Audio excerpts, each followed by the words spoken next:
I mean, you could do it, but you wouldn't want to do it for 3 days. You could do it, but we'd wear you out.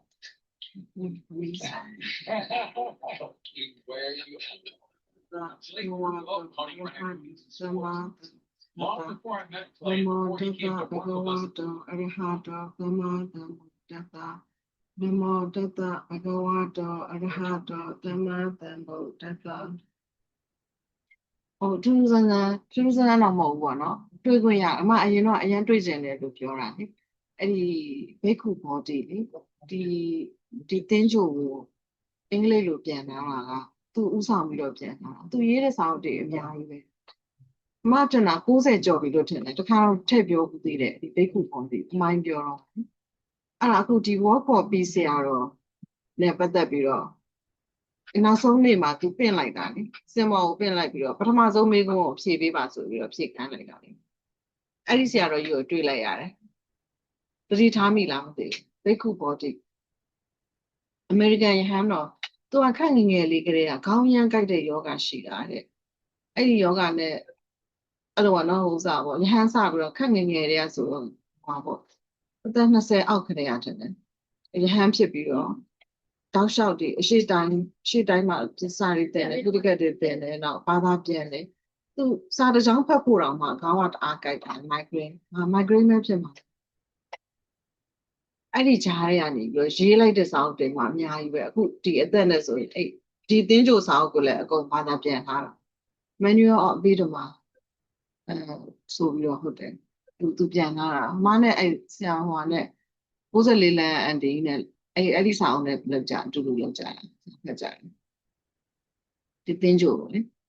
ဟောအဲ့ဒီဆရာတော်ကြီးကိုတွေ့ခွင့်ရလိုက်တယ် work for peace ပေါ်လာလို့ပေါ့နော်အဲ့ဒီမတိုင်ကသူ့ကျောင်းကဘာမှလည်းမသိဘူး Texas တို့ဘာတို့မှရှိတယ်တော့သိတယ်တခါမှလူကို online မှာမတွေ့ဘူးသိပြီးဓာတ်ပုံတွေပဲတွေ့ဘူးအခုစကားပြောတာတွေ့လိုက်ရတယ်ဒီနေ့က online မှာတွေ့ရတဲ့ကာလမှာဟုတ်တယ်အဲ့ဒီဟိုနောက်ဆုံးနေ့ရလေခန်းနာပြီးတော့မေကွန်း3ခုမေးဖြည့်မယ်ဆိုပြီးတော့ပြောတဲ့အချိန်မှာပထမဆုံးမေကွန်းကအဲ့ဘာသာကြားတစ်ယောက်မေးတာပဲအဲ့ဒီမေကွန်းကိုအဲ့ဆရာတော်ကိုပြင်ပြီးတော့ဖြည့်လိုက်တယ်ခါတော်မှပြုတ်တဲ့သဘောပေါ့ဘယ်လိုခေါ်မလဲဟိုနေရာပေးလိုက်တဲ့သဘောပေါ့ဒီ work for peace ဆရာတော်ကဘာပဲပြောသိခါတော့ဝအောင်ငယ်တယ်သူ့ရဲ့ဆွဲနဲ့ဝရိယကြောင့်သာဒီလမ်းလျှောက်တဲ့ဟာရဲ့နောက်သူအရင်လျှောက်ကူးတာရောသူ့ရဲ့ဟိုပေါ့နော်တရားလည်းအားကြီးတာရောအဲ့ဒါကြောင့်သာအဓိကဆိုတော့သူကဒီ introduce လုပ်ချင်တာဗုဒ္ဓရဲ့တရားတော်တွေကို introduce လုပ်ချင်တာဆိုတော့ခုလုပ်နေတာအမေရိကန်မှာဆိုတော့အမေရိကန်ဆရာတော်ကိုပွဲထုတ်လိုက်တဲ့သဘောအဲ့ဒီမှာအဓိပ္ပာယ်တွေအများကြီးပါတယ်လမ်းတွေလျှောက်နေဖုံဖုံနေဟာသူ့ပေါ့ပြီသူ့ပထမဆုံးမေးတဲ့အဲ့မေကွန်းကိုနောက်ဆုံးအခမ်းအနားမှာလေအဲ့ဒီနှုတ်ဆက်သွားတဲ့ Washington DC ကိုရောက်တော့လုပ်တဲ့ခင်ဗျာအဲ့မှာမေးတဲ့မေကွန်းကိုဆရာတော်ကြီးကိုပေါ့စင်မောကိုပြင်ပြီးတော့ပေးဖြစ်တယ်ကြည့်ရင်ခဏနေကြရင် YouTube ဟို link ပေးလိုက်မယ် link ချပေးလိုက်မယ်မကြည့်ရသေးဘူးဆိုရင်အမသိမ်းထားတာရှိတယ်ဒီကွန်ပျူတာမှာလားဟိုဘက်ကကွန်ပျူတာမှာလားပြန်တွေ့လို့ရှိရင်အဲ့လေးချပေးလိုက်မယ်အရန်ကြည့်ရင်လည်းကောင်းတယ်ဆရာတော်ကြီးစကားပြောတာလည်းအားနဲ့မှန်တယ်သူတော်မှစဉ်းစားလိုက်သေးတယ်တဲ့အဲ့ဒီလမ်းလျှောက်တဲ့ထဲမှာလိုက်မယ်လို့စဉ်းစားလိုက်သေးတယ်တဲ့အဲ့တော့သူဘာကိုမေးလိုက်လဲဆိုတော့ Gemini ကို Google Gemini ကိုသူမေးလိုက်တယ်တဲ့သူအသက်အရွယ်နဲ့ဒီခရီးစဉ်လမ်းလျှောက်လို့ရနိုင်မလားလို့မေးလိုက်တယ်ဆရာတော်ကြီးကနောက်အဲ့တော့ဟိုကပြောတယ်တော့မသွားနဲ့မလျှောက်နဲ့ပေါ့နော်သူတို့လျှောက်တာအရင်မြန်တယ်လေဟာကျမအေးနဲ့မသိတော့ဘူးဆိုပြီးတော့ဖြေတယ်တဲ့သူကလည်းဟာတာပြောတာလားမသိဘူးအဲ့ဒါနဲ့သူမလိုက်ရတာတဲ့သူတို့လျှောက်တာ4လအောင်ဆိုတော့နည်းတာ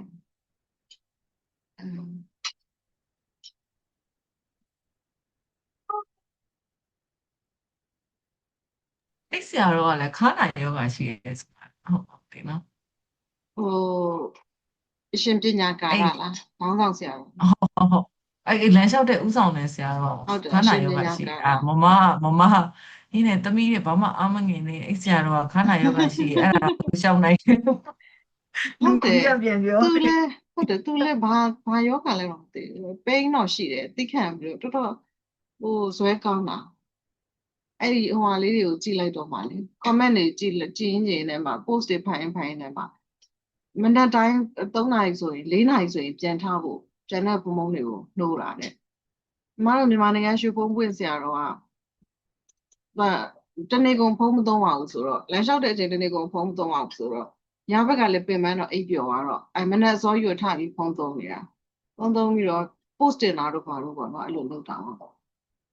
အဲ့ခါကျတော့ तू ကအဲ့ရသိမ်းတာနောက်ကြတော့အဲ့ဆရာတော်ကတဲ့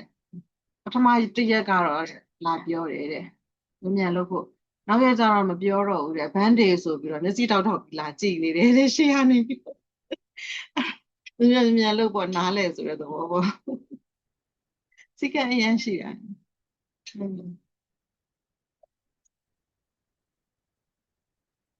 ဒီကဥဆောင်နိုင်တယ်ဆိုတာလည်းအဲ့လိုအလုံးပါတယ်မှာဝင်တဲ့လူတွေအားလုံးပြောနေမောင်းဆောင်နိုင်တယ်မတို့ဒီမှာအကျယ်ပြောရတော့မှာလေအကျယ်မပြောခင်ဇယားလေးအရင်ရက်တည်းကဆွဲခေါ်လာတဲ့ဇယားလေးတွေဒီဇယားလေးကမှရုပ်သက်တမ်းကိုပြကြင်လို့ဆွဲခေါ်ထားတာဆွဲယူထားတာတော့အေးတယောက်ကဟိုဟာ page မှာတင်ထားတယ်ဒီဟာလေးကဘာကိုပြကြင်တာလဲဆိုတော့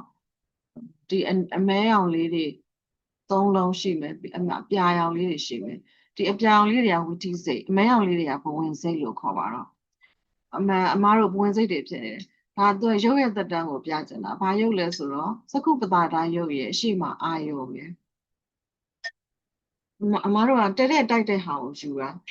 ပြောချင်တာသကုပ္ပတာတိုင်းရုပ်နဲ့အာယုံနဲ့ကရုပ်အာယုံကလည်းရုပ်သကုပ္ပတာတိုင်းကလည်းရုပ်သကုပ္ပတာကတော့အစ္ဆဒရုပ်ပေါ့အရှိမရှောင်ရောက်နေတဲ့အစင်းကတော့ဗဟိတရုပ်ပေါ့အဲ့ဒီနှစ်ခုကဖြစ်တဲ့အချိန်တူ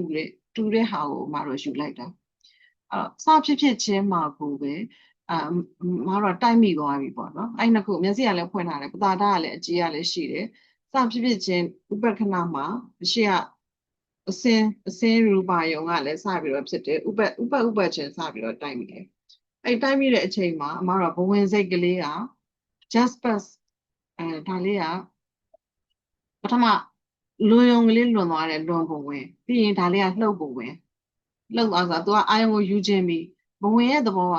ခုနအတိတ်ကအာယုံကိုယူနေတယ်အတိတ်ကဆိုတာကံမနမိတ်ဂရိနမိတ်3 ခုတွေကတစ်ခုကိုယူနေတယ်အဲ့ဒီဟာကို तू ကလွတ်ခြင်းပြီး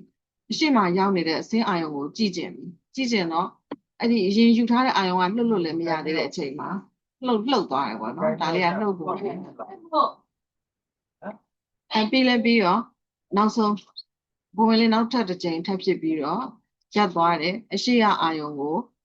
ဟောဖြစ်သွားပြီပေါ့နော်ပင်စဒေါရဝဇန်နဲ့ဆင်ကျင်လိုက်ပြီငါအာယုံကိုဆင်ကျင်တဲ့ပင်စဒေါရဝဇန်စိတ်လေးနဲ့ဆင်ကျင်လိုက်ပြီအဲ့ဒါလည်းပြီးရောမြင်စိတ်ကလေးတန်းဖြစ်ပြီမြင်ခွင့်ရသွားပြီပေါ့နော်အဲ့တော့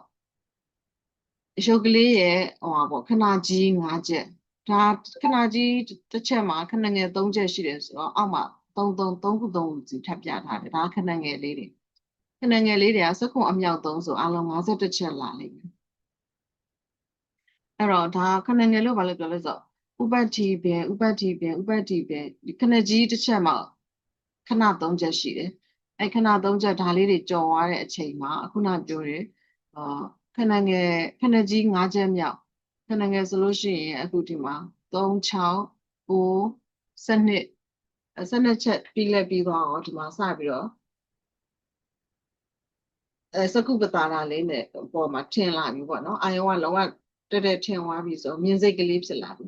မြင်စိတ်ကလည်းသူကဥပတ္တိပင်ပြီးရင်ပြတ်သွားတော့အဲ့ဒါကိုမှတံပရိဆိုင်စိတ်တန်တိရဏစိတ်အဲ့လိုလာတယ်တံပရိဆိုင်စိတ်ဖြစ်တယ်တန်တိရဏစိတ်ဖြစ်တယ်လက်ခံဒါကစုံစမ်းတဲ့စိတ်ဖြစ်တယ်အဲ့ဒီအချိန်မှာရုပ်ကလေးတွေတက်တန်ရင့်လာပြီဆိုလိုတာရုပ်ကဒီနေရာလေးပဲဥပတ်အလဲ51ထဲမှာဥပတ်နဲ့ဘင်နဲ့ကိုနှုတ်လိုက်ဆိုအလဲ49 ချက်ကရုပ်အတွက်ကထိကာလထိဆိုတည်နေစေပေါ့နော်ခဏငယ်49 ချက်ကသူ့ရဲ့တည်နေစေကာလစိတ်ကလေးကတော့ဖြစ်တည်ပြက်ဒါကစိတ်ကလေးအတွက်ကတော့ဥပတ်ထိပင်စိတ်ကလေးအတွက်ကတော့ဥပတ်ထိပင်ရုပ်အတွက်ကတော့ဒီတောက်လျှောက်ကထိလို့ခေါ်စကုပ္ပတာကလည်းထိကာလမှာရှိနေတယ်ခုနပြောတယ်ရူပါယုံကလည်းအဲ့ဒီထိကာလမှာရှိနေတယ်စ ဆိုတော့ခုနကဒီမှာပြင်စာဝိညာဉ်သံပရိစံတန်ဒီရနာဒါလေးကဟိုထောဆိုရမနောဒါဝဇံဟိုဘယ်လိုတုံ့ပြန်ရမလဲစင်ကျင်တယ်စင်ကျင်ပြီးလို့ရှိရင်ဇောခုနှစ်ချက်ဇောခုနှစ်ချက်က1 2 3 4 5 6ခု15အထိသွားလိုက်တယ်ပြီးရင်တထားရောဇောပြီးသွားတဲ့အခါပြန်ပြီးတော့အိပ်ပျော်သွားဖို့ကိစ္စချက်ချင်းမဖြစ်နိုင်တော့အဲ့ဒီဇောခံစားထားတဲ့အရှိရအာယုံလေးကလည်းမရက်သေးတော့အာယုံလေးကလည်းအသက်တန်းနှစ်ချက်ရှိနေသေးတယ်ခဏကြီးနှစ်ချက်ကျန်နေသေးတယ်ဆိုတော့ဒါတထားယုံဆိုတော့ဝိပတ်စိတ်ကလေးနဲ့ခုနဇောရဲ့အာယုံကိုထပ်ပြီးတော့ယူရပေါ့နော်ပြီးတော့မှဒီမှာဘဝင်စိတ်တွေဆက်ပြီးတော့ဖြစ်သွားမယ်အမဲရောင်နဲ့ဘာလို့ပြထားလဲဆိုတော့ဒါအိပ်ပျော်နေတကယ်သူဖြစ်လို့ပြောင်နဲ့ဘာလို့ပြလဲဆိုတော့နိုးတကယ်သူဖြစ်တာပေါ့ဝီထိဆိုတာနိုးကြားနေတဲ့သဘောကိုပြောတာလေစင်တန်းလိုက်ဖြစ်နေတယ်နိုးတဲ့စိတ်ကလေးနိုးတဲ့အချိန်ဖြစ်တဲ့စိတ်အဲ့တော့အမတို့ကဘဝမှာနိုးလိုက်အိတ်လိုက်အဲ့လိုဖြစ်နေတာဟုတ်ရှော့ပစ္စုပန်ကိုယူတဲ့အချိန်လေးပေါ့ဒီမြင်ကြားနံစာထိကပစ္စုပန်တက်တဲ့ကိုယူတယ်နောက်ဆုံးသိဆိုတဲ့ဟာလေးကကြောက်သူကမနောဓာတ်တို့မနောဝိညာဏဓာတ်တို့ကကြောက်ပစ္စုပန်ကိုယူရလည်းရှိတယ်အတိတ်ကိုအာယုံကိုယူရလည်းရှိတယ်အနာဂတ်အာယုံကိုယူရလည်းရှိတယ်နောက်ဆုံးလာမဲ့အဲ့ဒီမနောဝိညာဏဝိထီကတော့အရှုပ်ဆုံးပဲသူကအဆုံးပလုံးယူတာနိဗ္ဗာန်ကိုလည်းယူတာအဲ့ဒါမျိုးရှိပြည့်ညတ်ကိုလည်းယူဒီကောင်လေးကတော့အပွင့်လင်းဆုံးပဲရှေ့မှာရောက်နေတဲ့ပစ္စုပန်တက်တဲ့ကအာယုံကိုပဲယူတာရုပ်တရားရှိနေစေဖြစ်တဲ့ဟာကိုယူတယ်အဲ့ဒါလေးပြချင်တာပေါ့နော်ရုပ်ဤတတန်းနေခဏငယ်51ချက်နဲ့ညီတယ်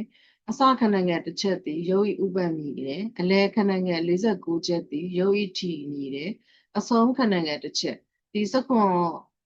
စိတ်က19ချက်မြောက်ကလေးဖြစ်ပြီးသွားတဲ့ဘင်လေးနဲ့မှာရုပ်ကလေးအဆုံးသက်တဲ့ဘင်နဲ့ချိန်သွားပြီးတော့ကြိုက်တယ်အဆုံးခဏငယ်တစ်ချက်မေးခွန်းလေးဒီမေးခွန်းလေးကတော့ဘောလုံးပွဲကြည့်နေရနိုင်တဲ့စိတ်ဝင်စားအောင်မေးထားတာပါဘောလုံးပွဲကိုစကုပ္ပဇာတာမျက်လုံးကမြင်ပါသလားသို့မဟုတ်စကုဝိညာဉ်စိတ်ကမြင်ပါသင်္ဃာပါဠိထောက်ပြီးဖြစ်စုပါဒါကပါဠိဘယ်ပါဠိကပြောထားတာလဲပေါ့တမေဝရူပံပတ္တန်တံစကုဝိညာဏဆိုတကယ်မြင်တာပတ္တန်တံဆိုရှုတာရူပံဆိုအစင်တမေဝဘသူကမြင်တာလဲပေါ့မိကွန်းကစကုဝိညာဏကစကုဝိညာဉ်စိတ်ကမြင်အဖြေရပါလဲဆိုတော့ဘောလုံးပွဲကိုစကုပ္ပဇာတာဆိုတဲ့မျက်လုံးကမြင်တာမဟုတ်ဘူးစကုဝိညာဉ်စိတ်ကမြင်ပါတယ်ရုပ်ကဘာမှသိတဲ့သဘောမရှိဘူးဒီရုပ်ကိုအသုံးချပြီးတော့ဒီရုပ်မှာရုံးထိုင်ပြီးတော့ပေါ့နော်ဒီစကုပ္ပဇာတာဆိုတဲ့ရုံးမှာထိုင်ပြီးတော့စကုဝိညာဉ်စိတ်ကလေးကမြင်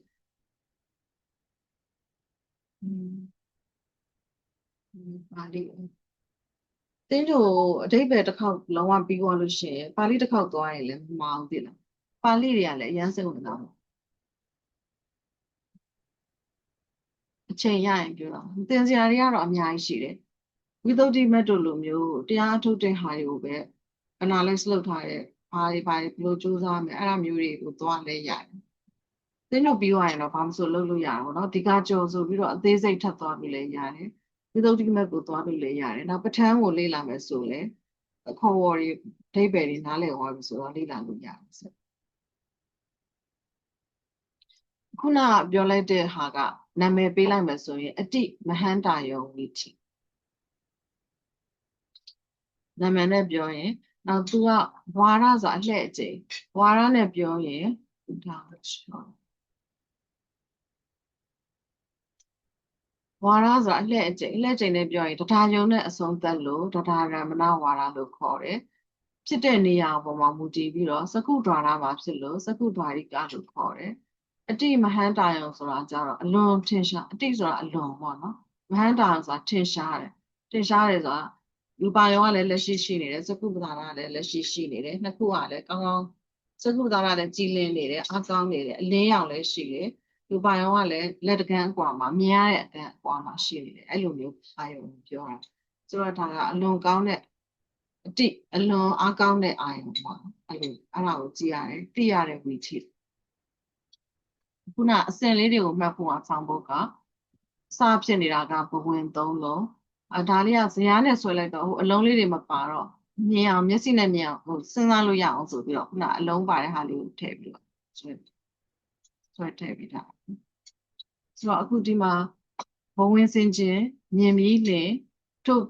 ဘဝင်ဒါဘဝင်3ချက်ဒါဆင်ကျင်ဒါမြင်ပြီးလင်ထုတ်ပြင်လက်ခံတော့ပြီးရင်စုံစမ်းပြီးရင်ဆုံးဖြတ်ပြီးရင်ဇောစိတ်သက်ပြီးရင်နှစ်ရက်တထားရဒီဇာတ်လေးဒီဆောင်ပုတ်လေးရသွားရင်အဲ့ဒီဇာတ်တစ်ခုလုံးကိုရဒါအတိတ်ပဲဒီတက်ကဖြစ်ဒါဆိုလို့ရှိရင်နောက်တခြားဘာဝတိတွေကြံသေးလေဒါ typical ပေါ့ typical မဖြစ်တဲ့ဟာတွေဘယ်နှမျိုးရှိသေးလဲသင်္ကြိုရဲ့သဘောကြတော့အချင်းချုပ်ပေါ့နော်အကုန်စုံအောင်လို့တင်ပြတာအောင်အဲ့တော့နောက်ထပ်ပါဠိတွေကနေဆွဲထုတ်ပြီးတော့ဘယ်ဟာတွေကကျန်သေးလဲဆိုအခုဒါတစ်ပြီးသွားလို့ရှိရင်နောက်ထပ်ပြောရမှာလေးတွေကနှစ်ရှိမယ်ဒီမှာမရေးထားတဲ့ဟာလေးတွေလည်းကျန်သေးတယ်ပြိတ္တာယုံတော့အတိပြိတ္တာမထည့်ရသေးဘူးဆရာမကြီးစာအုပ်ထုတ်လို့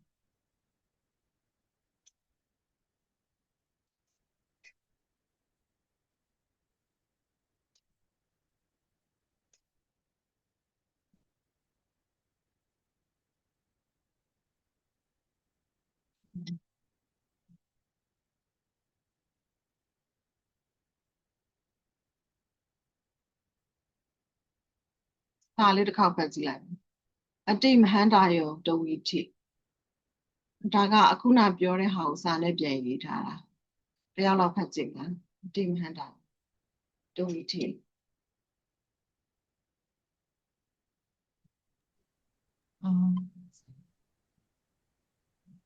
တဒါရမဏတဒါရမဏဝါရစကုဒွာရိကအတိမဟန္တာရုံဝီထိဖြစ်ဟံကယူပါယုံနဲ့စကုပဒါရတို့ယေရှုအတူဥပကြတိမာစာ၍အတိတဘဝင်တစ်ချက်အလွန်တွင်စကုပဒါရ၌ယူပါယုံထင်ခြင်းသို့ရောက်သဖြင့်ဘဝင်ကဆလနာဘဝင်ကုပစ္စေတာဘဝင်ကုပစ္စေတာပိစဒွာရဝဆစကုဝိညာဉ်တမရိဆိုင်တဏိရဏဝုဒ္ဒောကာမသော9ကြိမ်တရားယုံ2ကြိမ်ဖြစ်ပြီးလင်စကုယူပါယုံနှင့်စကုပတာရယုတ်တို့18ချက်ယုတ်သက်စီရာကဒုတိယတရားယုံဤပင်နှင့်ပြူ၍ပြန်၍ချုပ်ချင်းရှိသောဝီထိတိတဒါရမဏဝါရစကုဒွာရိကအတ္တိမဟန္တာရုံဝီထိဤထို့နောက်ဘဝင်ဖြစ်ထိုက်သမျှဖြစ်၏တရားယုံအဆုံးရှိသောဝီထိဖြစ်၍တရားရူပရမဏဝါရဟုခေါ်၏ဟုတ်ပါဠိကတော့ရဲတာဖန်အောင်ဆိုအတက်ကကိုသိနေပြီပဲလေအပေါ်တက်ကရှိရရဲ့အသက်အောက်ကဟာကြတော့တခုချင်းဖန်တတာရမဏတရားရမဏဒါရုံနဲ့အဆုံးရှိတရားယုံနဲ့အဆုံးရှိရာကောက်ကရာသန်ထွက်တယ်ဆိုပေမဲ့အမြဲတမ်းလေးထွက်စီအောင်မလို့တခါလေးကြာရင်ရာသန်ထွက်နေရဆိုအရင်ခက်တယ်လေတရားယုံပဲဖတ်လိုက်ရတယ်အတိမဟန္တာယုံတရားယုံစကုဒွာရိကြတော့ရီလို့ဖတ်ရတာခက်တယ်စကုဒွာရိကဆိုဖို့ခက်တယ်စကုဒွာရိကဆိုတန်ဖတ်လို့ပိုကောင်းတယ်အတန်ကလည်းအမှန်ဖတ်လို့ကောင်းတာကိုလိုက်ပြီးတော့ထွက်တာပါဠိမှာလည်းအဲ့လိုပဲအရင် fix ရှိရောမဖြစ်ဘူးအတိမဟန္တာရုံဆိုရင်အရင်ခက်သွားအတိမဟန္တာယုံအဲ့တော့အတိကအလွန်မဟန္တာယုံကအာကြီးတာပေါ့အာကြီးတာဆိုဦးရှိတဲ့မှာရောက်နေတဲ့အာယုံကိုမကြည့်လို့ကိုမဖြစ်တာမြင်ကိုမြင်နေရတာပေါ့မြင်လို့ကိုမရတာမျက်စိကလည်းပွင့်နေတယ်ပတာရကလည်းရှိနေတယ်အလင်းရောင်ကလည်းရှိနေတယ်အာယုံဆိုင်မှုမနတိကာရလည်းရှိနေတယ်ဆိုလို့ရှိရင်မျက်စိကများသောအားဖြင့်ကတော့ပွင့်နေမြင်ကြတာပဲအရန်အတွေးလွန်နေမှသာမမြင်တာလေသတိမူဘူတော်မမြင်ဘူးတဲ့သတိမူလို့ရှိရင်မြူကလေးတောင်မြင်တယ်ဆိုတာသတိမူမြင်ဆိုတာရှိတယ်ဒါပေမဲ့အဲ့လိုမျိုးဖြစ်ခဲ့ပါတယ်မျက်စိဖွင့်ပြီးလမ်းလျှောက်နေရင်များသောအားဖြင့်ရှေ့တက်ရောက်လာတဲ့ဟာကိုမြင်ရတာမြင်လို့မရဘူးအဲ့ဒါကိုအားကြီးတဲ့အာယုံလို့ယုံကတော့အာယုံကိုပြောတာပေါ့နော်ဒီထဲမှာအာယုံပါတယ်မဟန္တာယုံကတော့သာမန်အားကြီးတယ် အားကြီးတယ်နားလည်းမမဇရာလေးတစ်ခုရှင်ဟုတ်တယ်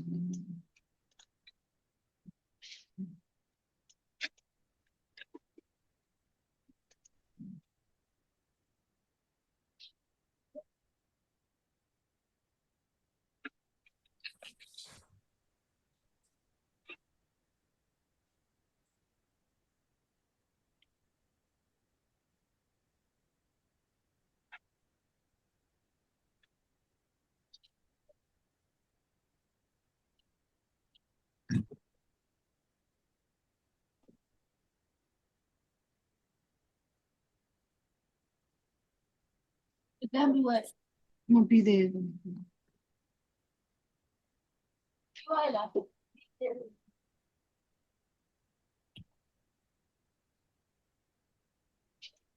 ဒီ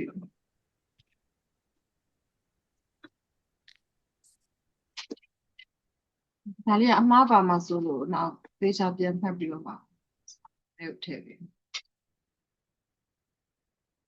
အခုကဘယ်လိုဖြစ်လဲဆိုတော့အတိမဟန်တာယုံကဒီဇာတ်လေးမှာပထမဆုံးတစ်ခုကပြောပြီးသွားပြီတထာရမဏဝါဒပြောပြီးသွားတယ်နောက်ထပ်ပြောရမှာမဟန်တာယုံရိုးရိုးအားကြီးအောင်အားကြီးတဲ့မဟန်တာယုံနှုတ်ဝိတိသူကဘယ်လိုဖြစ်လဲဆိုတော့အာယုံလေးနဲ့စက္ခုပတာဒလေးနဲ့ကဘယ်လောက်တောင်လွန်သွားလဲဆိုတော့ပထမကတော့ဒါမလွန်ဘူးပေါ့နော်လွန်ဝင်နဲ့တိတိတက်တက်ပပဖြစ်တာပေါ့နော်သူကကြောင့်အာယုံတို့စက္ခုပတာဒတို့ကနှစ်ကြိမ်လွန်ပြီးတော့မှဒီနေရာလေးရောက်တယ်ဒီစိတ်ကလေးဖြစ်တယ်သုံးကြိမ်လွန်ရုပ်ကသုံးကြိမ်ကျော်သွားပြီးတော့မှဒီစိတ်ကလေးဖြစ်တယ်ဒါကဘာလဲခေါင်းစဉ်ကဘာလဲဝိသိစိတ်တို့ဤဝိတယပဝတ္တိဆိုအာယုံဖြစ်ပုံစရာအာယုံရဲ့ဖြစ်ပုံကအချိန်လေးတက်တက်ဖြစ်တာကတိတပွင့်နဲ့တက်တက်ဖြစ်တာပထမတစ်ကြိမ်အဲ့လိုတစ်ကြိမ်လို့ရေးထားနှစ်ကြိမ်လွန်ပြီးတော့မှစိတ်ခဏစိတ်ဓာတ်ခဏလေးနှစ်ချက်ခဏကြီးလေးနှစ်ချက်လွန်ပြီးတော့မှတိုက်မိတာဆိုလို့ရှိရင်ဒီမဟန်တာယုံလေးရောက်ဘာလို့ဆိုသူကနောက်မှာရုပ်ကစောစောချုပ်တော့မှာရုပ်ကဒီပေါ်မှာချုပ်ပဲသူကနှစ်ကြိမ်လွန်သွားတဲ့အတွက်ဒီနေရာမှာရုပ်ကချုပ်သွားမယ်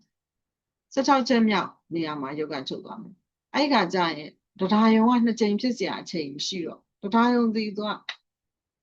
တစ်ခါဖြစ်ရင်နှစ်ကြိမ်ဇက်တိုက်ဖြစ်တယ်ဖြစ်ခွင့်မရဘူးဆိုရင်တစ်ကြိမ်မှမဖြစ်ဘူးဆိုတော့တရားယုံမဖြစ်ရင်ဒီနေရာမှာဘဝင်တန်းပြီးတော့ကြာမယ်ဇောပြီးတာနဲ့ဘဝင်တန်းကြာမယ်အဲ့လိုမျိုးအခြေအနေတွေဖြစ်လာတယ်သုံးကြိမ်လွန်သွားရင်တော့ရုပ်ကဒီနေရာမှာချုပ်သွားတယ်ရုပ်ချုပ်တာစောသွားမယ်ရုပ်ချုပ်တာအရှိမစဖြစ်တဲ့အချိန်ကနည်းနည်းစောသွားတဲ့အတွက်ကြောင့်ဟိုတိုက်မိတဲ့အချိန်ကနောက်ကျတဲ့အတွက်ကြောင့်ဒါကတစ်ကြိမ်လွန်ပြီးတော့မှဖြစ်တစ်ကြိမ်ကတက်တက်ဖြစ်တာဒါနှစ်ကြိမ်လွန်ပြီးတော့မှဖြစ်တာသုံးကြိမ်လွန်ပြီးမှဖြစ်တာအဲ့ဒါကိုစာနဲ့ဘယ်လိုရှင်းမှာလဲဆိုစာလေးကိုဖတ်ပြမယ်ဤဝိတိမဟန္တာယုံဝိတိဤဝိတိများ၌ရူပါယုံနှင့်စက္ခုပတာဒယုတ်တို့သည်ဥပတ်ပြီးနောက်သူတို့ကအရင်ဥပတ်တယ်ဥပတ်ပြီးတော့စိတ်ဓာတ်ခဏနှစ်ချက်သုံးချက်လွန်ပြီးမှထင်ကြ၏ခုနဇရာထဲမှာနှစ်ချက်လွန်တာတစ်ခါပြတယ်သုံးချက်လွန်တာတစ်ခါပြတယ်ထို့ကြောင့်တရားယုံနှစ်ကြိမ်ဖြစ်သည့်တိုင်အောင်တည်နေခြင်းကမစွမ်းနိုင်တော့၍တဲ့ဇောဖြစ်တာအဆုံးသက်ရ၏ဇောအဆုံးရှိ၍ဇဝနဝါဒဟုခေါ်၏ဒါဆိုလို့ရှိရင် तू ကတရားယုံလည်းမဖြစ်ဘူးယုံနဲ့ဟွာနဲ့ကစကုပ္ပတာရနဲ့ရူပါယုံစကုပ္ပတာရယုံကဖြစ်တာစောသွားပြီးတော့စိတ်ဖြစ်တာနောက်ကျတဲ့အတွက်ပထမတစ်ကြိမ်လောက်ပထမအတိမဟန်တာယုံလောက်အားမရှိတော့ဘူးပေါ့နော်အဲ့ဒါလေးပဲကွာမယ်ဖြစ်ချိန်လေးနေသွားမယ်ဒါယုံဖြစ်ချိန်မရလိုက်ဘူးအဲ့ဒါလေးဤကဇောနဲ့အဆုံးသတ်တဲ့အတွက်ကြောင့်ဇဝနဝါဒစကုဒ္ဒရိကမဟန္တာယုံဝိတိတို့ဖြစ်ပုံတည်တဲ့ဝိတိစိတ်များဖြစ်ရတယ်ရူပါယုံနဲ့စကုပ္ပလာယုတ်တို့စကုနှစ်ချက်ရုပ်သက်မစေ့သေးလေဝိတိစိတ်အပြီးတွင်ဝင်စိတ်တစ်ချိန်ခံပေးရသည်၎င်းဝင်စိတ်တစ်ချိန်ဖြစ်ပြီးမှစကုနှစ်ချက်ရုပ်သက်စေ့ချုပ်သွားသည်ဒါယုံမှလည်းနှစ်ချိန်ဇက်တိုက်ဖြစ်၍ဒါဖြစ်ရိုးထုံးစံရှိသည်ဒါဆိုဆက်လို့ရသွားပြီနော်ပုံနဲ့စာနဲ့နှစ်ကြိမ်ဖြစ်တာရဲ့သုံးကြိမ်ဖြစ်တာရဲ့ရုပ်ကလေးချုပ်တာဒီနေရာမှာချုပ်တယ်ရုပ်ကလေးချုပ်တာကဒီနေရာမှာချုပ်တယ်ချုပ်တာစောဖြစ်တာစောတဲ့အတွက်ချုပ်တာစောပါမယ်စောကတော့ဒရာယုံနှစ်ကြိမ်ဖြစ်ဖို့အချိန်မရှိတဲ့အတွက်ဘဝင်တစ်ကြိမ်ခံပြီးတော့ဘဝင်လေးစက်တိုက်ဖြစ်သွားမယ်ဒီမှာကတော့ရုပ်ကဒီမှာတွေကချုပ်သွားတယ်ဆိုတော့ စကုပ္ပတာလည်းချုပ်ချုပ်လေးချုပ်ဆိုတော့အဲ့ဒီဇောလည်းဆက်ပြီးတော့ဆက်ပြီးတော့ဒရာယုံအနေနဲ့ဆက်မဖြစ်တော့ဘူးဘဝင်နှစ်ကြိမ်ဖြစ်တယ်ခုနစာနဲ့ပုံလေးနဲ့ရပြီနော်တိုက်လို့ရပါတယ်ဇောနာဝါဒါဆိုရင်နောက်ထပ်4ကြိမ်5ကြိမ်6ကြိမ်9ကြိမ်10ကြိမ်9ကြိမ်6ဝီထိဒီ6ဝီထိကဘာလဲဆိုတော့ဘုထောအထိပဲဖြစ်ခွင့်ရတော့တယ်ဇောကလည်း9ကြိမ်ဖြစ်မှဖြစ်ရတာအဲ့တော့ဇောက9ကြိမ်ဖြစ်ဖို့အချိန်မရှိဘူးဆိုရင်ဇောလည်းမဖြစ်တော့ဘူးဆိုတော့သူကဘုထောနဲ့အဆုံးသတ်မဲ့ဟာတွေဖြစ်သွားတယ်ဒီ6ခုက6ချိန်လောက်ကျန်သေးတာပေါ့6ချိန်လောက်ကျန်သေးတာအဲ့ဒီတော့စကုပ္ပတာရနဲ့ရူပါယုံလေးက4ချိန်လုံးပြီးတော့မှတိုင်းမိပြီးတော့အခုနပြောတယ်ဘဝင်ကစလနာဘဝင်လှုပ်တယ်ဘဝင်ကုတ်ပစ္စေတာဘဝင်ရက်တယ်ပင်စဒွါရဝဇံအာယုကိုဆင်ကျင်တယ်စကုဝိညာဉ်မြင်တယ်မြင်တဲ့အဆင့်တော့ပါတယ်နောက်တံပရိဆိုင်လက်ခံတယ်တန်တရဏစုံစမ်းတယ်ဝုထောဆုံးဖြတ်တယ်ဒါပေမဲ့ဇောဖြစ်ဖို့9ကြိမ်မလောက်ဘူး1 2 3 4 5 6ကြိမ်ပဲကျန်တယ်မလောက်ဘူးပေါ့နော်ဟိုဇောကဒီနေရာကနေစဖြစ်မယ်ဆိုရင်1 2 3 4 5 6 9ကြိမ်ဖြစ်ရမှာအဲ့တော့အချိန်မလောက်ဘူးပေါ့အားရပါမဖြစ်ရဘူးဆိုတော့ဇောကမဖြစ်တော့ပဲနဲ့ဟိုထောက2ကြိမ်3ကြိမ်လောက်ဖြစ်တယ်စင်ကျင်နေတယ်သုံးသက်နေတယ်ပြန်ပြီးတော့အိပ်ပျော်သွားတယ်ဒါတွေကဘဝင်ပြန်ဝင်တယ်သူ့ကိုဘုထောဝါဒလို့ခေါ်တယ်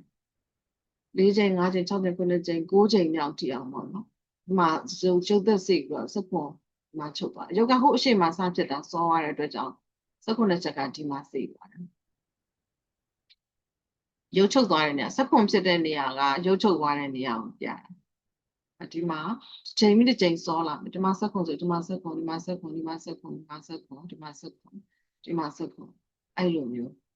ဒီမှာစက်ခွန်ဒီမှာစက်ခွန်ဒီမှာစက်ခွန်ဒီမှာစက်ခွန်ဒီမှာစက်ခွန်အဲ့တော့တစ်ချိန်မိချိန်စောရမယ်အာရုံတိုက်မိတဲ့အချိန်ကနောက်ကျတော့လုံးမဝင်လေးဖြစ်တဲ့အချိန်ကရုပ်ဖြစ်တာ4ချိန်ဖြစ်ပြီးတော့မှတိုက်မိလို့လုံးမဝင်လေးဖြစ်တဲ့အချိန်အဲ့ဒါကြောင့်တစ်ချက်ပြီးတစ်ချက်စောအဲ့တော့နောက်ထပ်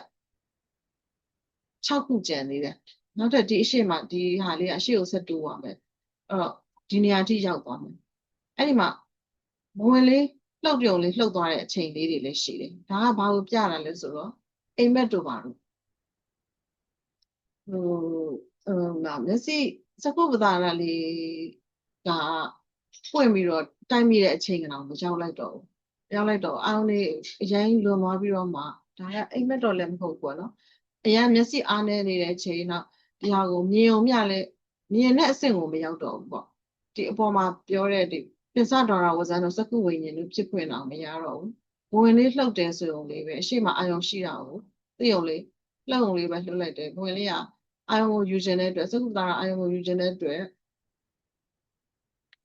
10ချိန်မြောက်မှတိုက်မိတာဖြစ်တဲ့အတွက်မရလိုက်တော့ဘူးပေါ့နော်ထင်းထင်းရှားမမြင်လိုက်ရတော့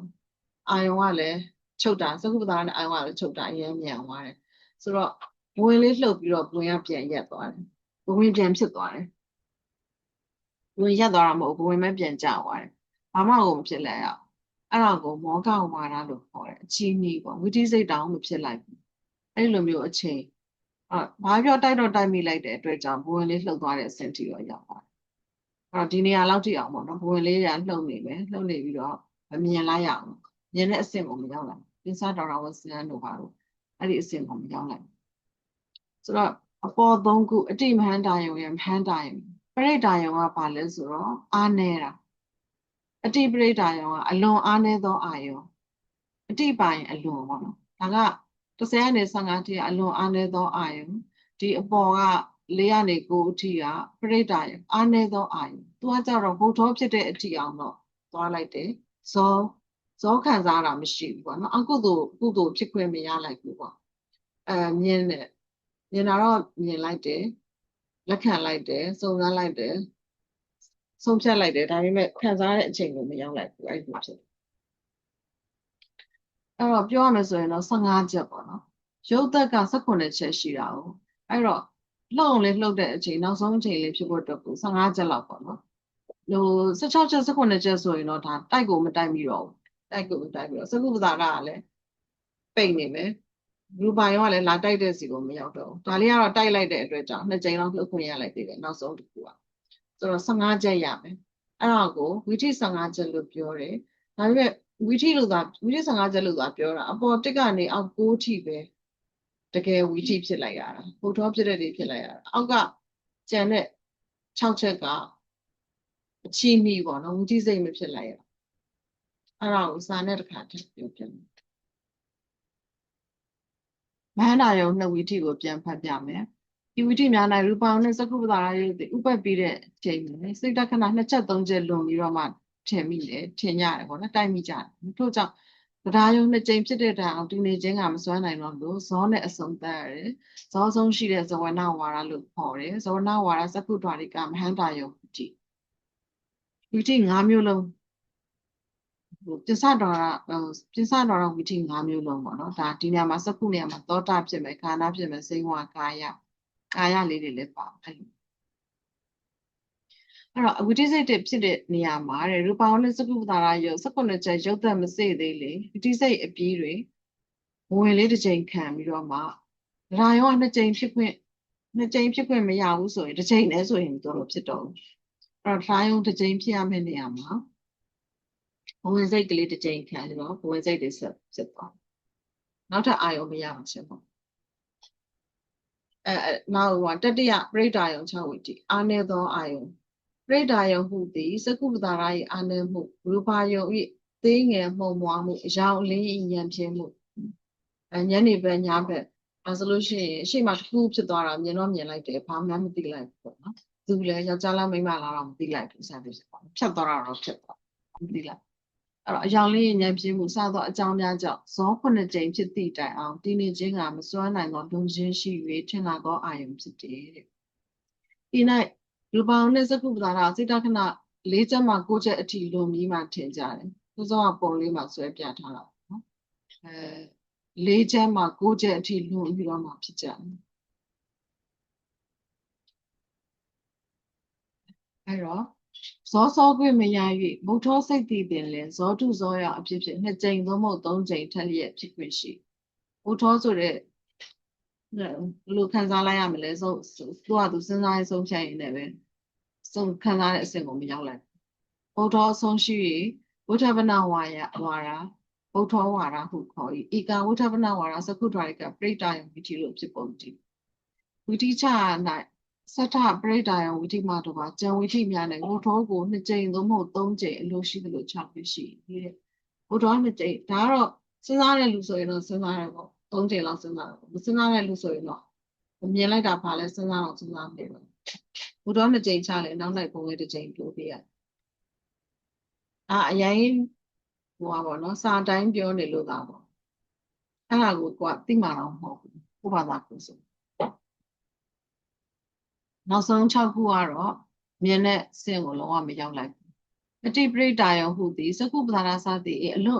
အာနေမှုအလွန်တော်မှအလွန်အာနေမှုစသောအကြောင်းများကြောင့်ဘုဒ္ဓ2ကြိမ်ဖြစ်သည့်တိုင်အောင်တည်နေခြင်းကမစွမ်းနိုင်သောလွန်ခြင်းရှိ၍ထင်လာသောအာယုံဖြစ်၏အာယုံတော့ထင်လိုက်တယ်ရူပအောင်နဲ့သကုပ္ပတာရသည်စိတ်တခဏ10ချက်မှ15ချက်အထိလွန်ပြီးမှထင်ကြတယ်10ချက်မှ15ချက်အထိပေါ့နော်10ချက်မှ15ချက်အထိလွန်ပြီးတော့မှထင်ကြတယ်ထို့သောထင်ခြင်းကြောင့်ဘဝင်သည်လှုပ်ုံမြတာလှုပ်ပြီးတော့ဘဝင်ကိုဖြတ်သောဝိတိစိတ်ဘဝင်ရက်သွားပြီးတော့ဝိတိဖြစ်တာတော့မဖြစ်လိုက်ဝိတိစိတ်မှရုပ်လျော့ပြီးဘဝင်လှုပ်ုံမြဖြစ်သောစိတ်အကျဉ်းဖြစ်ဝိတိစိတ်မှအချီးနှီးဖြစ်သောဝိတိဖြစ်သောကြောင့်မောဃဝါဒမောဃကတော့အချီးနှီးဆိုတဲ့အတိတ်ပဲဒီကမောဃဝါဒသကုဒ္ဒရိကအတိပရိဒါဝိတိလို့ဖြစ်ပုံတည်တဲ့ဝိစင်ကိုဖြတ်ပြီးတော့ဝိတိစိတ်မဖြစ်ခြင်းကြောင့်အတိပရိဒါယောဝိတိဟုပင်မခေါ်တတ်ဘူးပေါ့ဝိတိလို့တော့မခေါ်တတ်ဘူးပေါ့ဒါပေမဲ့သူ့ကိုတော့ရှိလို့သာရည်တွဲရတယ်ဒါရနဲ့အာယုံထင်မှုကြောင့်ဘဝင်လှုပ်သွားတာလေးကိုပဲအစွဲပြုတ်ပြီးတော့ဝိတိအရာကိုသွင်းပြီးတော့ထည့်ပြီးတော့ရည်တွဲထားတယ်အဲဒီလိုရည်တွဲခြင်းအပြင်ပြစဒါရဝိတိ85ဝိတိဆိုတာရလိုက်တယ်ဟိုအကောင်ဆုံးအကောင်ဆုံးအာယုံနဲ့သကုပ္ပတာယုံတိုက်ပြီးခြင်းလွန်ပွင့်လေးဖြစ်ခွင့်ရတဲ့ဟာကအတိမဟန္တာယုံတုံဝိတိ2ချက်3ချက်လွန်ကြော်ပြီးတော့မှလွန်ပွင့်လေးဖြစ်ခွင့်ရတာမဟန္တာယုံ2ဝိတိနောက်အားနေတာကပရိဒါဘုထောတိဖြစ်ခွင့်ရလိုက်တာကပရိဒါယုံ6ဝိတိဘုထောတော်မဖြစ်လိုက်ပဲနဲ့ဘ ဝင်လေးလှုပ်အောင်များလှုပ်ပြီးတော့ပြန်အိပ်ပျော်သွားတာအတိပရိဒါအောင်6ဝီထိဆိုတော့အဲ့မှာ1ရယ်2ရယ်6ရယ်6ရယ်6နဲ့6နဲ့က12နဲ့3နဲ့15အလုံး15ဝီထိအဲ့ဒီ15ဝီထိကိုဒါကစက္ခုအတွက်တွက်ထားတာ15ဝီထိသောတာအတွက်တွက်ရင်15ဝီထိဂါနာအတွက်တွက်ရင်15ဝီထိ5ခုရှိတယ်ဆိုတော့သောတာဂါနာဇိဝါကာယစက္ခုသောတာဂါနာဇိဝါကာယ15ကို5နဲ့မြောက်တယ်ဆိုတော့85ဝီထိဒါကငါတို့ပြင်စတော်ရမှာဖြစ်နိုင်သမျှဝီထိစိတ်85ဝီထိရှိပါတယ်ဒီသင်္ကြန်ရဲ့သဘောအဆုံးလုံးလင်းပြောပြတာပေါ့နော်အဲ့တော့ဒါလေးကတော့ဆရာမကြီးရှင်းပြတာအမိ1 night တန်တေယူနေစေတတ္တဝါဆိုလို့ရှိရင်တော့တဲ့စက္ခုဒွါရဝီထိနဲ့ဌာနဒွါရဝီထိတို့ကိုမရအပ်ဘူးတဲ့။ဘာဖြစ်လို့လဲဆိုတော့အကြောင်း၄ပါးစက္ခုဒွါရဝီထိဖြစ်ဖို့အကြောင်းတွေထဲမှာလင်းဆိုတာပါတယ်။နောက်ဒီဌာနဒွါရအနံ့ကိုသိဖို့ဆိုတဲ့အထက်မှာဝါရောတက်ထွက်သက်ဝင်သက်လီဆိုတာပါတယ်။ဆိုတော့အဲ့ဟာနှစ်ခုစလုံးမိဝဲနဲ့မှမရှိတဲ့အတွက်ကြောင့်ရတာတဲ့။အလျားခုနည်းရလည်းဖြစ်ဝီထိစိတ်တယုတ်ကိုရည်တွက်ခြင်းအဲ့တော့ဝီထိနာမည်ပေးတာတွေတော့သိသွားပြီပေါ့နော်ဝီထိနာမည်ပေးတာက၄မျိုးပဲပေးထားတယ်အတိယတစ်မျိုးအတိယတစ်ခုမဟန္တာယုံက2ခုပရိဒါယုံက6ခုအတိပရိဒါက6ခုအဲ့တော့ဝီထိတစ်ခုစီမှာပါမဲ့စိတ်အမျိုးအစားစိတ်တယုတ်တွေသိပြီးသားဆိုပေမဲ့သူကထပ်ခါရှင်းပြအောင်အဲ့တော့ဝိသိစိတ်တယုတ်ကိုတယုတ်လို့ပြောတာကတစ်ခုချင်းပြန်ပြီးတော့ဖွင့်ဆိုရှင်းပြမယ်စကုဒွါရအတိမန္တာယုံဝိသိပထမဆုံးဝိသိနမူနာထုတ်လိုက်ရင်အဲ့ဒီထဲမှာစိတ်အမျိုးအစားတစ်ခုပါလဲဆိုတော့အမျိုးအစားက9မျိုးတဲ့ပါမဲ့ဝိသေသစိတ်တခဏအကျိန်ကဘယ်လောက်လဲ14ကျိန်တဲ့အဲ့နှစ်ခုကိုအရင်ရှင်းအဲ့တော့အမျိုးအစား9မျိုးအမျိုးအစား9မျိုးကဒီမှာသွားပြီးတော့ရေးလို့ရမှာနော်ဘဝင်ကတစ်မျိုးပဲရှိမယ်ခဏဘဝင်ကမရှိဘူးသူကဝီထိစိတ်ကိုပဲရှိမှာဘဝင်ကအိပ်ပျော်နေတဲ့စိတ်ဆိုဘဝင်ကိုထည့်မရှိဘူးဝီထိစိတ်တယုတ်ကိုပဲရှိမှာဆိုတော့သင်္ဆဒေါရဝဇန်ကစပြီးတော့ရှိတယ်ဒါရဘဝင်နဲ့တိတဘဝင်ဘဝင်ကစရဏဘဝင်ကိုပစ္စေတာအဲ့ဒါကိုမရှိဘူးသင်္ဆဒေါရဝဇန်ကိုတစ်လို့ရှိမယ်စကုဝိညာဉ်က2တံပရိဆိုင်3မျိုးရှိပြီ1 2 3တန်တိရဏ4မျိုးရှိပြီဘုထော5မျိုးရှိပြီဇော6မျိုးရှိပြီတရားယုံ9မျိုးဆိုတော့အလုံး9မျိုးရတယ်။မှာရေးပြီးထားတယ်ပင်စဒရာဝဇံစကုဝိညာဉ်တံပရိဆိုင်တန်တိရဏဘုထောဇောတရားယုံဒါကစကုဒရာအတွက်ရည်လို့အဲ့ဆို9မျိုးမျိုးစားအဖြစ်9မျိုးရတယ်တဲ့။နောက်တစ်ခါအကျိရေးအတွက်နဲ့ဆိုလို့ရှိရင်ပိစဒရဝဇာတစ်ချိန်ပဲဖြစ်တယ်စကုဝိညာဉ်ကတစ်ချိန်ပဲဖြစ်တယ်တမ္မိဆိုင်ကတစ်ချိန်ပဲဖြစ်တယ်တန်တိရဏကလည်းတစ်ချိန်ပဲဖြစ်တယ်ဘုဒ္ဓကလည်းဒီအတိမန္တာယုံမှာတစ်ချိန်ပဲဖြစ်တယ်ဇောကြတော့9ချိန်ဖြစ်တယ်တရားယုံကတော့2ချိန်ဖြစ်တယ်အဲ့တော့အရှိန်5ခုက5ချိန်ရတယ်ဇောနဲ့ဆိုရင်12ချိန်တရားယုံနဲ့ဆိုရင်2ချိန်ဆို14ချိန်အလုံးအချိန်ကြီးအတွက်14ချိန်ဖြစ်တယ်တဲ့နောက်တစ်ခါဝိတာရစိတ်တယုတ်အကျယ်အားဖြင့်46ပါဒါကဒီစိတ်တစ်ခုချင်းမှာပစ္စဒရဝဇန်ကတော့သိတယ်ပစ္စဒရဝဇန်စကုဝိညာဉ်ကြတော့နှလုံးရှိတယ်အကုသလဝိဘက်နဲ့ကုသလဝိဘက်တမ္ရိဆိုင်ဆိုရင်လည်းအကုသလဝိဘက်နဲ့ကုသလဝိဘက်နှလုံးရှိတယ်တန်တိရဏစုံစမ်းတာကြတော့အကုသလဝိဘက်ကတစ်လုံးကုသလဝိဘက်ကဥပိ္ပခာနဲ့သောမနတနှလုံးအလုံး3လုံးရှိတယ်ဘုထောဆိုတာမနောဒရဝဇန်တစ်လုံးပဲရှိတယ်ဇောဆိုတာကြတော့ဒါက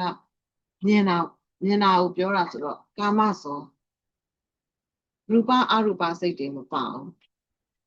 ကာမဇော29ကာမဇော29ကိုထပ်ပြီးတော့ဇယားမှာသွားပြီးတော့ရေးပြမယ်ဘာလို့တခါပြောရင်ကိုမှတ်မိအောင်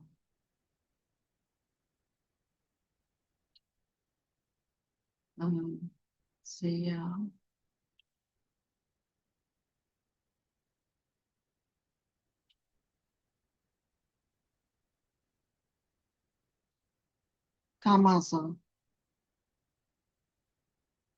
ကာမဇောဆိုတာဒီအကုသိုလ်12လုံးပါမယ်ဟတိတုပ္ပပါမယ်မဟာကုသိုလ်10လုံးပါမယ်မဟာကရိယာ10လုံးပါမယ်အဲ့ဒါတွေကိုကာမဇောလို့ခေါ်တယ်ရူပရူပဇောဆိုရင်ရူပကုသိုလ်ပါမယ်ရူပကရိယာပါမယ်ဒါတွေမပါဘူးပေါ့နော်ကာမထဲမှာကျတော့ဒီ up to date ဒီအထိပဲပါ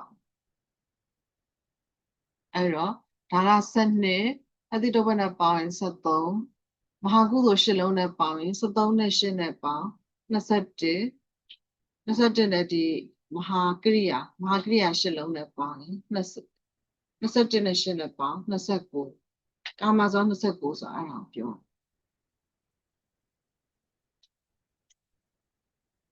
ကာမဇော29နောက်တရားယုံ8တရားယုံဖြစ်နေခံစားမဲ့စိတ်တွေက8လုံးမဟာဝိဘတ်8လုံးဟောဒီမဟာဝိဘတ်8လုံးရေဟောဒီမှာတန်တိရဏ3လုံးအဲ့ဒါကတရားယုံဖြစ်နေဇောခံစားပြီးလို့ရှိရင်ခုနအကုသိုလ်ဇောဖြစ်ဖြစ်ဟတိတုပ္ပဇောဖြစ်ဖြစ်မဟာကုသိုလ်ဇောဖြစ်ဖြစ်ယဟန္တာဆိုလို့ရှိရင်မဟာကရိယာဇောဖြစ်ဖြစ်ခံစားပြီးတဲ့အခါမှာဒီတရားယုံကတန်တိရဏ3လုံးတစ်လုံးလုံးတော့၎င်းမဟာဝိဘတ်8လုံးတွေကတစ်လုံးလုံးတော့၎င်းတရားယုံဖြစ်နေဆက်ပြီးတော့ဖြစ်ခွင့်ရတရားယုံဒီမှာဘာလို့ရှင်းလို့ရေးတွက်လဲဆိုတော့တန်တိရဏကဟောဒီမှာန3လုံးထည့်ပြီးရေးတွက်ပြီးသွားပြီဖြစ်လို့အဲ့တော့ဒီမှာ17လို့ရေးလို့ရှိရင်46မကတော့ဖြစ်သွားမယ်ထပ်သွားမယ်46 48 49ဖြစ်သွားမယ်အဲ့တော့ဒါလေးကို short လိုက်တယ်ဆိုတော့တရားယုံကို8ခုထပ်ပြီးတော့ရေးတွက်တယ်ဆိုလို့ရှိရင်အလုံးပေါင်းလိုက်ရင်46ပါသောစိတ်တရုပ်အကျင့်အဖြစ်ပေါ့နော်46ပါရအဲ့တော့အမားတို့ကအာယုံနဲ့တစ်ခုတိုက်မိတိုင်းဒါလေးကိုကြည့်ပြီးစဉ်းစားလို့ရတာပေါ့နော်အာယုံတစ်ခုတိုက်မိတိုင်းအမားတို့ဖြစ်မဲ့ဟာတွေကလောဘစိတ်တွေဖြစ်မယ်ဒိဋ္ဌိပါမယ်ဒိဋ္ဌိမပါဘူးလောဘစိတ်တွေဖြစ်မယ်တက်ကြွဖြစ်မယ်မဖြစ်ဘူးဒီစိကိစ္စယုံမှန်တန်တရားစိတ်တွေဖြစ်မယ်စိတ်ပြန့်လွင့်တဲ့ဥဒိစ္စတွေဖြစ်မယ်ဒါမှမဟုတ်ရင်မဟာကုသိုလ်တွေဖြစ်မယ်မဟာကုသိုလ်အာလောဘအာဒေါသနဲ့တကွာပေါ့နော်ဒါမှမဟုတ်ရင်ဒီကအရှိဆုံးကဆိုလို့ရှိရင်အာလောဘအာဒေါသကိုလုံနေတဲ့ကောင်းမှုအပြစ်မရှိတဲ့အရာပေါ့နော်အပြစ်မရှိတဲ့အရာနောက်မိမိသူတစ်ပါးကောင်းမဲ့အရာအဲ့ဒါကိုလုပ်နေတာလေးကိုနားလေတဲ့ဉာဏ်လေးပါပါမယ်အဲ့ဒါမှတက်ကြွဖြစ်မယ်သူတစ်ပါးတိုက်တွန်းလို့အရန်သိတာတက်ကြွမဟုတ်ဘဲနဲ့သတင်္ခါရိကပြုံမြတ်မှတ်တာလေအဲ့လိုလေးဖြစ်မယ်ဝမ်းသာပျော်ရွှင်တဲ့စိတ်နဲ့ဖြစ်မယ်ဥပိ္ပခာနဲ့ဖြစ်မယ်အဲ့တော့ကိုယဟန္တာကိုတော့ခဏထားလိုက်ဟတိတုပ္ပကိုခဏထားလိုက်ဆိုတော့အဲ့ဒီမှာစဉ်းစားစရာလေးတွေပေါ်တာပေါ့နော်ဒီအပေါ်က12မျိုးဖြစ်ရင်ကောင်းလားဒီ10မျိုးဖြစ်ရင်ကောင်းလားကိုရင်းနဲ့ဆိုင်တာအဲ့ဒါအဓိကပဲအဲ့တော့မြင်လိုက်တာနဲ့အများသောအဖြစ်ဖြစ်တာအပေါ်မှာပေါ်ဟာတွေပဲဖြစ်တာများနေမြင်လိုက်တဲ့ဟာလေးကိုဥမာကိုကသတိထိုင်ချထားပြီးဒီနေ့ကတော့ကောင်းတာလေးလုပ်မယ်သီလရှင်လာရင်လူလိုက်မယ်စသဖြင့်ပေါ့နော်စဉ်းစားထားပြီးတော့သီလရှင်မြင်လိုက်တာနဲ့အော်လာပဲလာနိုင်တော့စိတ်တူဝါတာဖြစ်မလားဒါမှမဟုတ်ရင်အော်မှလူစရာလည်းအစင်းစင်းရှိတယ်ထားပြီးတော့လူလိုက်အောင်မယ်ဆိုတာလေးပဲဖြစ်မလားပေါ့နော်အဲ့လိုမျိုးပေါ့ကိုယ့်ရဲ့စိတ်ကိုဘယ်လိုဖြစ်စေချင်လဲဆိုတာကိုအစကတည်းကပြင်ဆင်ထားမှာပေါ့ပြင်ဆင်ထားမှဉာဏ်ကိုအသုံးချထားမယ်အသုံးချပြီးတော့ကြိုးပြီးတော့စဉ်းစားထားမယ်အဲ့ဒါလေးစဉ်းစားစရာတူတူချပြန်ဝိထိနဲ့ပတ်သက်လို့အဲ့တော့ပြောစရာကတော့အခုတိုင်းဆိုလို့ရှိရင်ဒီဆရာမကြီးဇယားကိုဖတ်တလက်စားနဲ့ဒါလေးကိုဇယားလေးပြီးအောင်ဆက်ဖတ်ရအောင်ပြီးရင်မနောဒရာဝိတိခဏအချိန်တော့သိမရှိတော့ဘူးပိစဒရာဝိတိများတွင်စကုဒရာအတိမဟန္တာယဝိတိကိုစဆက်ကတရား6ပါးဖြင့်ဝေဖန်ခြင်းစဆိုတာလည်း6ပဲဆက်ကဆိုတာလည်း6မျိုးပဲစဆက်ကတရားဆိုတာဒွါရ6မျိုးနဲ့ဝေဖန်မလားအာယုံ6မျိုးနဲ့ဝေဖန်မလားဝတ္ထု6မျိုးနဲ့ဝတ္ထု6ဝတ္ထုနဲ့ဝေဖန်မလားဝိညာဉ်သိခြင်း6မျိုးနဲ့ဝေဖန်မလားဝိထိ6မျိုးနဲ့ဝေဖန်မလားဖြစ်ပုံဖြစ်နေဝိတယပဝတိဆိုတာဖြစ်ပုံဖြစ်နေ6မျိုးနဲ့ဝေဖန်မလားအဲ့တော့ဒွါရ6ပါဒ တချို့ဟိုဟာတွေကအခုအမားတို့သက္ခုဒွါရသောတာဒွါရခန္ဓာဒွါရဇိဝဒွါရကာယဒွါရ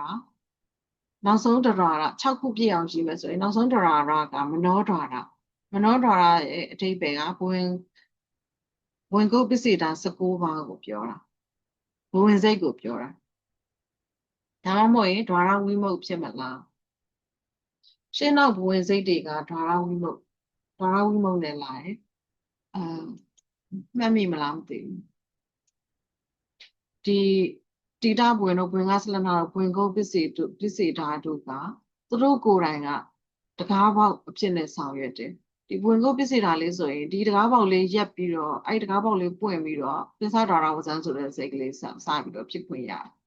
ဒီဟာတွေအခန့်တွေမရှိလို့ရှိရင်ဒီအတိတဘဝင်ကဆလနာဘဝင်ကုတ်ပစ္စေတာရဲ့ရှေ့မှာဘဝင်စိတ်တွေအများကြီးရှိတယ်အိပ်ပျော်နေတဲ့ဘဝင်စိတ်တွေအနည်းဆုံး10ချိန်ကျော်တယ်ပေါ့နော်10ချိန်ကျော်လောက်ဖြစ်တယ်ဝီတီတစ်ခုနဲ့တစ်ခုကြားထဲမှာဝင်စိတ်တွေ10ချိန်ကျော်14ချိန်လောက်ထိဖြစ်တယ်လို့ပြောတယ်အနည်းဆုံး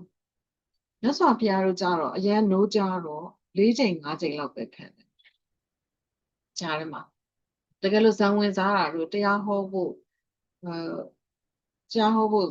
သွားတာတို့စဉ်းစားတာတို့ဇက်တိုက်တရားဟောနေတာတို့အဲ့လိုမျိုးဆိုရင်ကြားထဲမှာ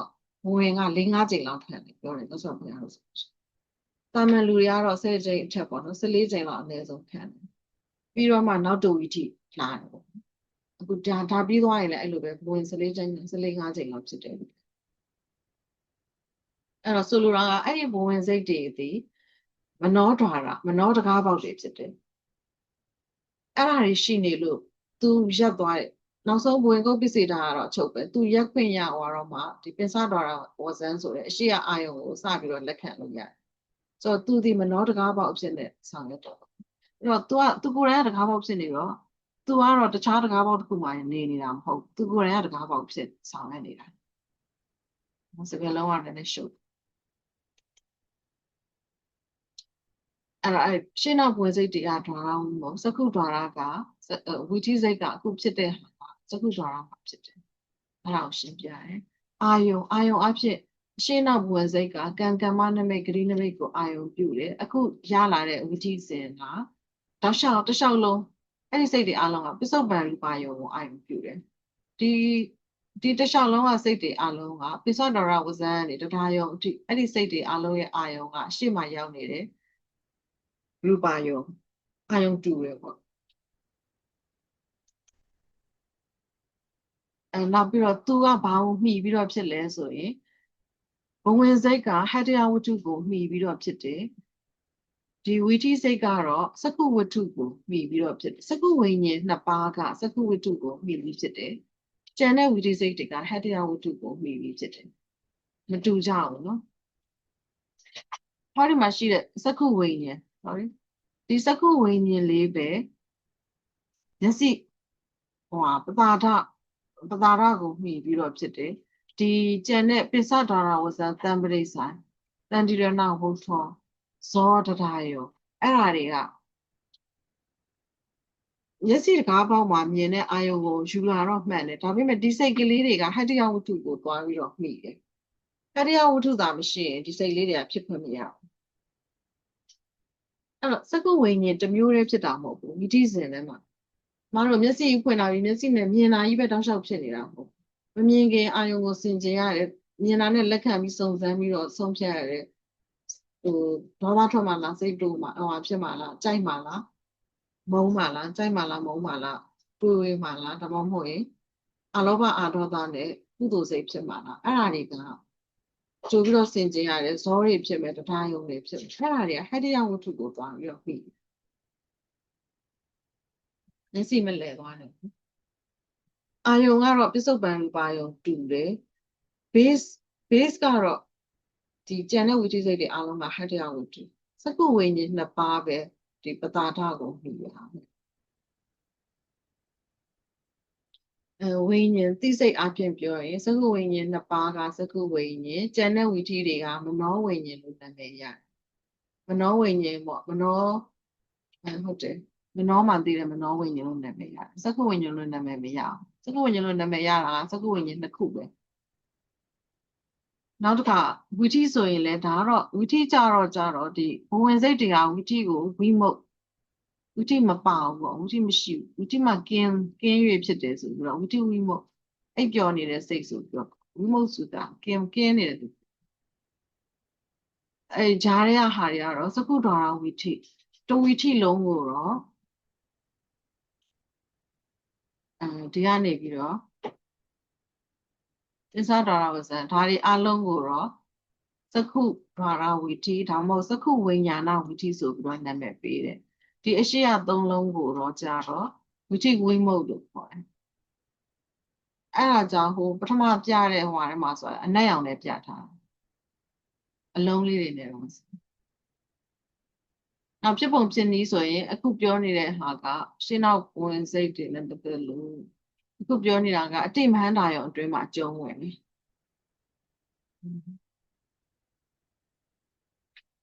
ဒါပြီးလို့ရှိရင်နောက်တစ်ခါကျရင်မနောဒရာဝီထိကိုကောင်းကောင်းရှင်းပြမယ်အချိန်မလောက်တော့မှဆိုဘာမေးချင်တာရှိလဲ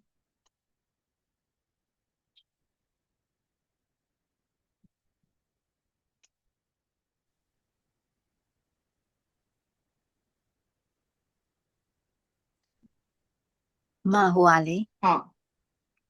ဟိုဒီတက်တက်ကြီးတဲ့နေရာတော့ဟိုဟာရူပါယုံပေါ့နော်အဲ visual field မှာမြင်နေတဲ့အားတွေကဟိုရူပါယုံထဲမှာပါရင်မှအဲ့ဒီဟိုပရိတ္တာယုံထဲမှာပါလားဘယ်ထဲမှာပါ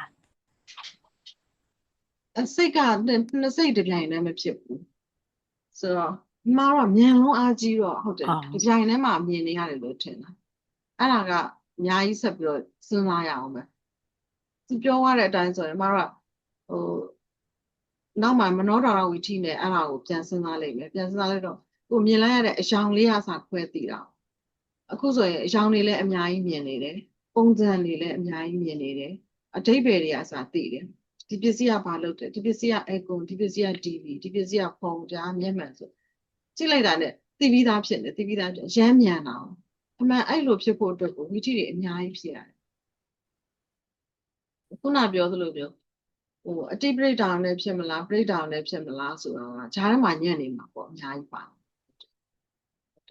အတိမဟန္တာယုံတစ်ချိန်ဖြစ်ပြီးတောက်လျှောက်အတိမဟန္တာယုံတွေပဲဖြစ်နေမှာမဟုတ်ဘူးပေါ့နော်အတိမဟန္တာယုံတစ်ချိန်ဖြစ်မယ်ပြီးရင်မနောဒရာဝီထိက3ချိန်အနည်းဆုံး3ချိန်လိုက်မယ်ဘဝင်ညံ့မယ်3ချိန်မနောဒရာဝီထိ3ချိန်လိုက်ပြီးနောက်ထပ်အဲ့ဒီစကုဒရာအတိမဟန္တာယုံပဲဖြစ်မလားအဲ့ဆိုသိစရာတွေကအများကြီးကျန်သေးတယ်အရှိမမြင်တာတစ်ခုတည်းနဲ့ကိုအများကြီးကျန်သေးတယ်ကြားတာတွေပါတွေကဂျားညက်အောင်ပါအဲ့ဒါမရေမတွန်းတာအဲ့ဒါကြောင့်ဂရေတသိန်းလို့ပြောတာလောက်တောင်မလောက်ဘူးဂရေတသိန်းဆိုတဲ့အထဲမှာလေမြင်တာရောကြားတာရောစဉ်းစားတာတွေရောအနန္တာတွေလည်းပါရင်ပါမယ်နောက်ကမိဖို့ကြောင့်အနက်ပြင်းအဲ့ဒါအနက်ရလာတယ်ရမ်းမြန်လို့မှဆိုအခုကအချိန်ကိုနှေးထားပြီးတော့တူဂီတီချင်းလာကြည့်နေရတယ်နားလည်အောင်လို့ဟိုမျိုးဆောင်ရရှင်းပြတဲ့အောင်နားလည်အောင်လို့တူဂီတီချင်းကတော့နှေးထားပြီးကြည့်နေရတယ်အဲ့မြန်တဲ့အပိုင်းလားအဲ့တော့အတိတ်ပရိဒါအောင်လည်းဂျားညက်နေတယ်ဟုတ်တယ်ဟိုမျက်စိရဲ့ဟိုဘက်ထောင်းက visual field တဲ့ရမဟုတ်ပဲနဲ့ဟိုဘက်ထောင်းကဟာလေးတွေကြတော့အဲ့အတိတ်ပရိဒါအောင်လည်းသွားမှာအဲ့မဲ့နှစ်ခုကတော့တစ်ပြိုင်တည်းမထပ်ဘူးခုနပြောလို့အစင်နဲ့ပဲဟုတ်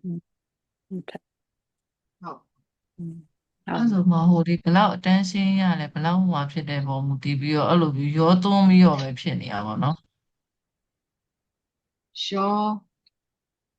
ရောရဲလို့တော့ပြောလို့မရဘူးဟုတ်ရောသွန်းဆိုတာဟုတ်တစ်ခုတစ်ခုစီဒါပေမဲ့အဲ့လိုလေအဲ့ခုနအဲ့ဟိုဟာတွေအဲ့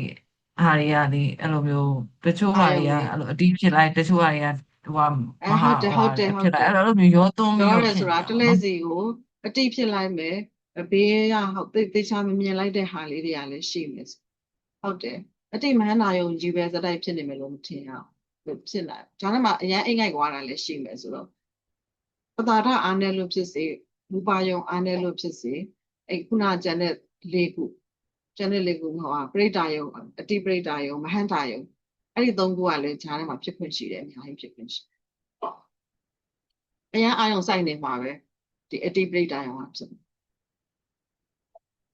စိတ်ကလေးကလည်းမနတိကာရနှလုံးသွင်းမှုကြောင့်ပါပြီးအဲ့ဒါလည်းစာရေးထားတာရှိတယ်ဖိုင်းနဲ့တွေ့လာမှာဘယ်အချက်တွေလိုလဲဆိုရင်ရှိရင်လည်းနောက်တစ်ခါကြာရင်ရှာပြီးတော့ ဒုက္ခမဲ့ တခါလေကြားလို့ရှိရင်အဲ့လိုလေဘာမှမမြင်တော့ဘဲနဲ့အဲ့လိုမျိုးအဲ့လိုယူတည်အဲ့လိုမျိုးအဲ့လိုခုနမှပြောဆိုအင်္ဂါတူဖြစ်သွားရဲဆိုလို့ရှိရင်အဲ့ဆိုလို့ရှိရင်ခုနကဟိုအောက်ဆုံးကဘဝင်ဟာလေးပဲဖြစ်သွား အတိပိပရိဒါယုံနေအတိဖြစ်သွားတယ် organize မဖြစ်လာကြားတာနဲ့ပတ်သက်လို့လည်းအဲ့ဒါတွေဖြစ်လာကြားတာကိုကောင်းကောင်းစဉ်းစားရဲဆိုရင်ကောင်းကောင်းမနောထာရဝိတိအာနိုင်မှမတော့မှတ်မိတာ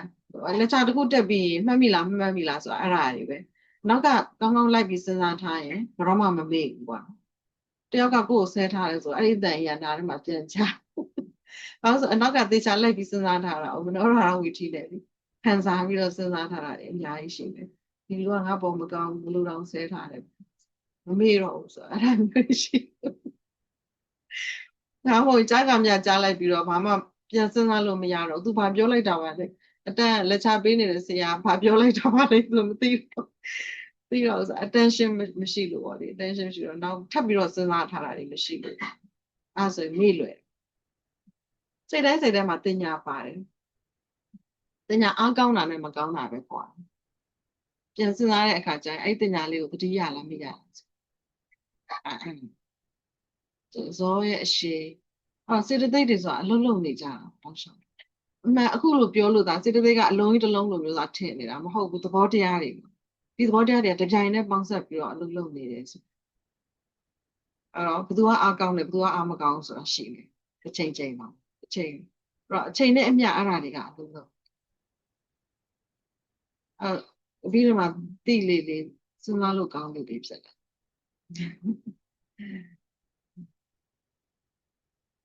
တော့ပါလေဒီနေ့ဟိုနည်းနည်းစူးစမ်းပြီးတော့တက်လို့အိမ်မငိုက်ကြဘူးလားဟိုကိုပါလေကိုဝင်းသိန်းလားဝင်းသိန်းအဲ့တယောက်တော့မတွေ့တာကြံကိုဝန ကိုဝန ကိုနာ ဟုတ် ကိုနာခရီးသွားများမှာ ဟလာ ပကံဘက်ကို ပကံပြေးထွက် ခရီးပန်း ခီးပန်းတယ်ပြန်နောက်ထောင်ရင်လည်းထောင်ဒါမှမဟုတ်သူလာတဲ့ခါကျရင်လည်းပြန်ရှင်းပြဆိုလည်းရှင်းပြအောင်ဝီထိကကြောင့်ဝီထိသိရင်ပြောဖို့ကောင်းတယ်ဝီထိကခက်တယ်ဆိုတော့တစ်လုံးချင်းကိုလွတ်သွားတယ်ဆိုရင်နောက်ဘာမှပြန်မသိတော့ဘူးဆိုရင်ကိုယ့်အကိုလည်းလိုက်မဖက်ဘူးဆိုရင်နောက်ပိုင်းအတန်းတွေတက်ရမှာပြောမှာဟုတ်တော့ကြုံလို့ပြန်ရှင်းပြပေးလို့ရတယ်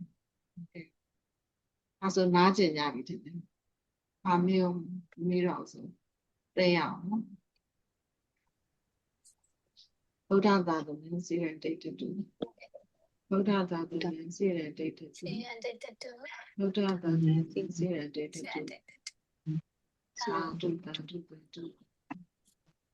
ဒီလာပေါင်းလို့ပြေဆုံးကြပါစေအားလုံးကျမ်းပါချမ်းသာကြပါစေ ကျေးဇူးပါမ ဟုတ်ကဲ့ကျေး ကျေး ဇူး ဇူးတင်ပါတယ် ကျေးဇူးပါအမ ကျေးဇူးပါမကျေးဇူးတင်ပါတယ်